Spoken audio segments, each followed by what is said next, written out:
conta mais um pouquinho me conta um caso assim desafiador que você teve de algum cliente que você fala assim, putz, eu acho que esse foi o caso assim mais difícil que a Hotel Consult já pegou. O que foi o problema e como vocês resolveram isso? Deve ter um monte de história. Essa risada aí já Ai, meu denuncia. Deus.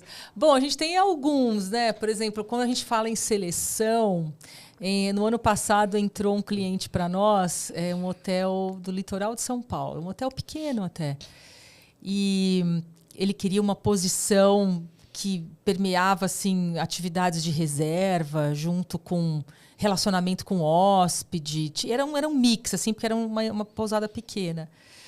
E chegou um momento, e ele é um cliente muito exigente, muito. Um estrangeiro, dono de hotel, muito exigente. Até assim, a pessoa que a gente achou...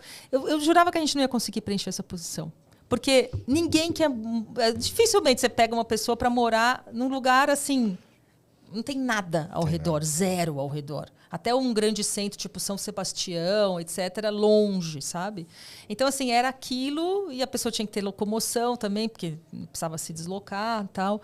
Então, essa foi uma posição assim que realmente deixou a gente de cabelo em pé. E eu tenho uma consultora muito boa na Hotel Consult, eu falo para ela que ela faz milagres, às vezes, e ela conseguiu preencher essa posição. Conseguiu achar esse ser ali naquela cidade, sabe, com lá. vontade de trabalhar. Se não tivesse lá, não ia ter como preencher, porque é difícil você levar, né? Então, assim, conseguiu achar lá, sabe, uma pessoa que tinha os pré-requisitos. Demorou até um pouquinho para a gente preencher essa posição, porque era uma posição desafiadora e a gente acabou preenchendo. Sobre treinamento, por exemplo, a gente recentemente fez uma consultoria operacional num hotel de selva na Amazônia. Um hotel flutuante, na verdade. E que tinha vários percalços, assim, obstáculos, por exemplo, animais que ficavam andando no meio do hotel, né? Então, assim, atrapalhava um pouco o trabalho, porque os consultores tinham um pouco de medo. Que mais? Era um hotel assim, muito informal, e ele queria processos e procedimentos, então a gente teve que fazer assim, das tripas coração para embutir essa cultura na equipe, que eles tinham agora um norte que eles tinham que parar de fazer como eles estavam fazendo e fazer diferente. Seguir um manual, né? E assim, a Amazônia desafiador. É outro país, né? É outro mundo. Não dá para você exigir as mesmas coisas, você exige em outras regiões. É outro mundo, é outro pensamento, é outra cultura. E aí, assim, a gente colocou uma equipe, uma pessoa local, a gente contratou para dar o suporte nesse processo, mas 2 pessoas aqui de São Paulo, super competentes, a nossa equipe, foram e fizeram um trabalho muito bacana. Parte presencial, parte remoto. E funcionou muito. O cliente ficou muito feliz. Legal. Esse é um cliente feliz. Legal, que bom. Clientes felizes sempre voltam, né? A gente adora, nossa. Cliente feliz, eu fico super feliz, juro. Eu fico bem satisfeita, assim, quando eu sei que ele gostou daquele trabalho, sabe? Dá uma baita de um orgulho. Legal. Eu acho que assim, a gente tem aqui uma enciclopédia, né, só nessa parte de recrutamento, de seleção. E eu estou tentando me colocar aqui na posição do hoteleiro quando eu escuto, né, os hoteleiros falando do dia a dia, dos desafios dele e ouvindo você, né? Na posição de liderança e na posição de chefes ou de investidores, até que ponto também é importante mudar essa cultura de pensar, ao invés de eu recrutar alguém local, eu procurar uma empresa? O que falta nessa mentalidade também de procurar empresas especialistas? Eu acho que número 1 é não querer gastar, achar que isso é um gasto, é um custo, né? Mas vocês oferecem, inclusive, uma coisa que é muito legal da Hotel Consult, quando a gente contrata vocês, é a garantia da vaga. Sim, se ela não preencher os requisitos em um determinado tempo, há reposição. Dentro de todo um processo que leva tempo, né, de achar a pessoa certa. Então, eu acho que é preciso... É uma vantagem, né? Eu acho que é preciso também... antes de dizer um não, eu acho que o maior aprendizado dos empresários como um todo na hotelaria é saber ouvir. Porque às vezes eles já dizem um não sem ouvir, sem entender o que a gente tem de propósito. Isso que eu ia te falar. Eu acho que uma das razões que não somos contratados é por falta de conhecimento. Os hotéis, né, os donos, enfim, não entendendo exatamente o que vem junto com esse serviço, o que a gente realmente vai fazer e quais são as vantagens de ter um recrutamento e seleção super bem feito e profissional. Você sabe que uma coisa é você contratar um recepcionista para um hotel e o próprio hotel fazer essa vaga.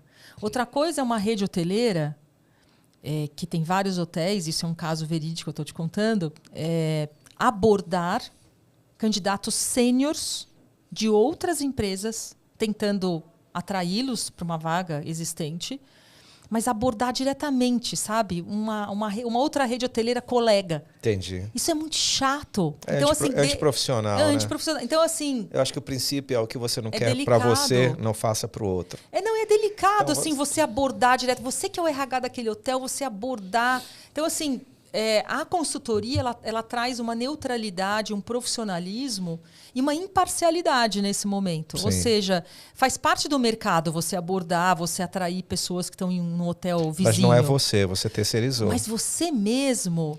E pior ainda... E com método, né? Um método de abordagem que não é invasivo, né? Você está fazendo de uma forma normal, porque se as pessoas estão no mercado, a partir do momento que você entra numa plataforma onde os candidatos estão expostos e eles estão ali, inclusive, fazendo conexões, às vezes com o propósito de buscar novas oportunidades, isso para vocês é um indicador de que há um sinal de que a pessoa está interessada numa nova posição. Exatamente. É diferente de você fazer a abordagem, o assédio, né? A abordagem, e fica meio chato, antiprofissional, antiético, né? E assim, como... o RH, como eu te falei, o RH não faz só seleção. Então, nessas abordagens, algumas coisas podem sair meio tortas.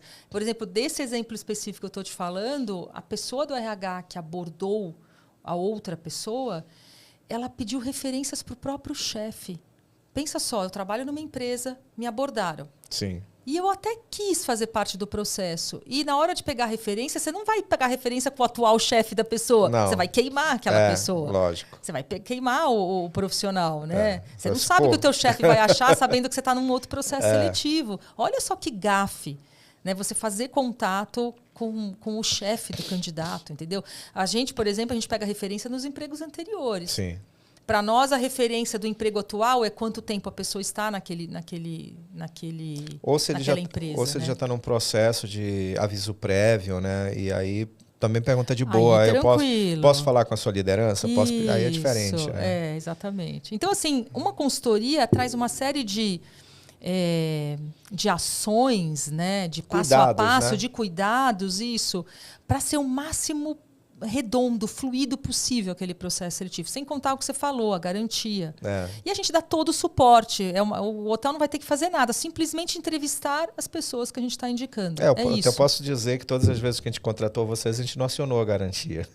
Então, graças a Deus, então foram processos, são processos demorados, né? Isso, a gente aprendeu muito também com vocês nessa questão de recrutamento, porque antes muito era por indicação, e da indicação eu falei, não, acho que não dá mais para ser nesse nível. Uma empresa está 10 anos no mercado, a gente está procurando cada vez mais mão de obra qualificada, a gente tem que buscar um outro nível, e é uma outra forma, né? E às vezes chegam os candidatos que já passaram nos filtros de vocês, mas a gente tomou uma decisão que quando gera dúvida, não é o candidato. Então, quando, tipo assim, eu tenho uma opinião, a Janaína, que é a nossa liderança de operações, tem uma, o Klaus tem outra, a gente divide entre as lideranças, né? Vamos ouvir mais gente? Então, vamos pedir outros candidatos. Então, vocês vão nesse processo de realmente estar buscando as vagas até a gente exaurir, né? Então, não dá para tomar aquela decisão no calor da emoção. Eu estou precisando da vaga para ontem. Fazer rápido, né? Assim, o que a consultoria faz? A consultoria analisa o que você quer como expectativa, né? Você, cliente, e normalmente o que pessoas daquele cargo, daquele perfil, normalmente têm também para oferecer. A gente tenta fazer um match, o melhor match possível, a combinação possível das duas coisas, sabe? Então, fica um processo seletivo super profissionalizado, a gente olhando para as competências de fato que a pessoa tem. E, normalmente, quando você faz você mesmo o processo, até a página 2 você avalia isso. Uma das coisas que eu bato o olho quando a gente faz uma contratação de vocês é no DISC. Então, eu gosto de olhar, teste, né? Eu gosto de olhar ali no DISC quais são as competências, né? Quanto de competência tem aquela pessoa para cada parte do meu propósito de recrutamento, né? Então, por exemplo, se é uma pessoa muito analítica e uma pessoa muito comunicativa, para uma determinada área da minha empresa, ela é fundamental. Ela até pode ser baixa operacionalmente ou um pouco mais lenta na parte de tomada de ações, mas aqueles 2 pontos são fortíssimos. Então, isso eu acho bem legal também nessa parte da contratação de vocês. A gente tem que acreditar no teste que a gente aplica, né? A gente gosta bastante desse teste específico. Ele tem 98% de acerto, então é um complemento a entrevistas, né? E tudo mais. Tem um ditado que diz o seguinte, né? Habilidades se desenvolve, competência... habilidades e competência se desenvolve, caráter... Não. Então, essa parte, na parte do DISC, você vê muito essa questão do behavior, né? Do comportamental. E ela diz muito, porque é uma análise mais profunda, né? Entra na parte até psicológica para entender o comportamento da pessoa, com uma série de perguntas que vocês fazem, de como é que ela se comporta naquelas diferentes situações. Isso mesmo, a gente chama isso de entrevista por competências. E isso eu acho sensacional, porque a gente vai ter momentos de estresse. E às vezes a pessoa tem muita habilidade, tem muita competência, mas ela não tem esse coeficiente emocional ou essa habilidade que é intrínseca. Ela tem, ou ela nasce ou ela desenvolve. Essa sim, esse é um skill que você, né, uma habilidade que você pode desenvolver. Então, legal. Eu tenho uma curiosidade, né? A gente percebe na hotelaria que a gente trabalha numa indústria muito sazonal e eu percebo muito nos meus hotéis quando eu pergunto como é que está a sua folha de pagamento. Quando a gente fala de custo, né? Aliás, até uma outra dúvida, né? Vocês trabalham só na parte de seleção, recrutamento, treinamento, tem a parte do hunting, mas, por exemplo, se alguém... A gente vê muito essa deficiência, né? Como consultores, se vocês têm uma especialista na equipe de vocês, custo. Então, às vezes, a gente fala muito com hotéis sobre a questão de custo, eles não conseguem entender esse ponto de equilíbrio deles entre um quarto aberto, um quarto fechado, alta, baixa ou média sazonalidade. E a minha dúvida é quando a gente, falando de custo, né, quando eu pergunto como é que está o teu custo, né? O meu custo agora está tanto, porque agora eu estou em baixa, eu estou só com uma equipe mais enxuta, mas daqui a pouco eu preciso contratar mais gente porque já vai começar a temporada. Quando é o momento de um hotel contratar um funcionário quando ele tem essa sazonalidade? Ele precisa dar um gás na equipe dele? Claro que isso vai do hotel. O ideal é que você contrate pelo menos com umas 2 semanas de antecedência para você treinar aquela pessoa, né? Então, assim, tem que ter uma antecedência disso, né? Você não pode jogar a pessoa aos leões, né? Deixar a pessoa Deus dará, entendeu? Porque o cliente vai sentir, novamente, né? O cliente sente, né? Um atendimento que não é bem feito. Então, eu te diria isso. Eu acho que vai muito do hotel, mas... umas 2, 3 semanas antes de fato a pessoa exercer aquela função, ela poder passar por um treinamento. E vocês já tiveram desafios assim também de recrutar pessoas de fora daquela localidade? O hotel precisa muito dessa mão de obra e essa pessoa vai mudar para lá e nessa mudança o hotel não oferece alojamento e naquele destino tem dificuldade da pessoa encontrar. Muito, isso acontece bastante. É um dificultômetro para nós. É um dificultômetro, mas tem algumas soluções assim criativas que você viu ao longo desses processos que, resolveu aqui para esse cliente? Tipo, dá uma proposta a mais de salário? Isso sempre acontece, Denis. Porque assim, se o hotel ele não dá alojamento e a pessoa tem que ir em busca do seu próprio... isso eu estou abordando alguém que hoje, por exemplo, ou tem isso como benefício no atual emprego, ou, por exemplo... a pessoa não paga aluguel. Então, ela vai para uma nova posição, esse gasto ele é uma adição, né, naquele orçamento, né, financeiro. Se você está fazendo um recrutamento, está disposto a buscar gente de fora, você tem que pensar nesse complicador, né? Interessante que eu peguei, no Ceará, eu tenho um cliente no hotel de luxo, próximo de Jericoacoara, e eu percebi que um competidor dele, são poucas suítes, mas você baita no serviço que ele oferece, falando de diárias aí de 5 mil, 6 mil reais. E eu acho que em função dessa dificuldade com mão de obra, o que ele fez? Né? Eu percebi um movimento imobiliário. Então eu comecei a ver alguns terrenos próximos da propriedade dele, terrenos pequenos, onde ele estava comprando. Eu falei, mas quem comprou isso aqui? Foi o fulano. Eu falei, mas ele vai ampliar o hotel? Não.